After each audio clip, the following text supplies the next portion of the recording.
শিশু হামে আক্রান্ত হলে করণীয়। ১. পর্যাপ্ত বিশ্রাম দিন। শিশুকে বেশি নড়াচড়া না করিয়ে বিশ্রামে রাখুন।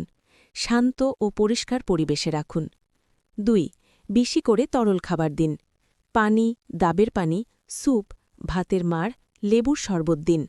বুকের দুধ খাওয়া শিশু হলে বেশি করে বুকের দুধ দিন। ৩. জ্বর নিয়ন্ত্রণ করুন। জ্বর বেশি হলে কুসুম গরম পানিতে শরীর মুছিয়ে দিন। প্রয়োজন হলে চিকিৎসকের পরামর্শে জ্বরের ওষুধ দিন। ৪. চোখের যত্ন নিন।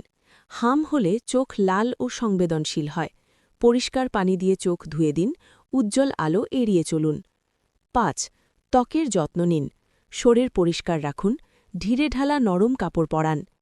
৬. পুষ্টিকর খাবার দিন। খিচুড়ি, ডাল, সবজি, ফল, কলা, পেঁপে, কমলা দিন। ভিটামিন এ সমৃদ্ধ খাবার উপকারী। ৭. অন্য শিশুদের থেকে আলাদা রাখুন। হাম খুব সংক্রামক, তাই অন্তত ৭ থেকে ১০ দিন আলাদা রাখুন। কখন দ্রুত ডাক্তার দেখাবেন? নিচের লক্ষণগুলো থাকলে দেরি না করে চিকিৎসকের কাছে যান।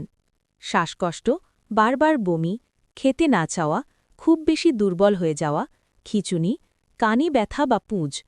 এমন লক্ষণ দেখামাত্র ডক্টরের শরণাপন্ন হন। এমন তথ্যবহুল বিষয়গুলো জানতে বাংলা পালসের সাথেই থাকুন। অবশ্যই চ্যানেলটি সাবস্ক্রাইব করতে ভুলবেন না।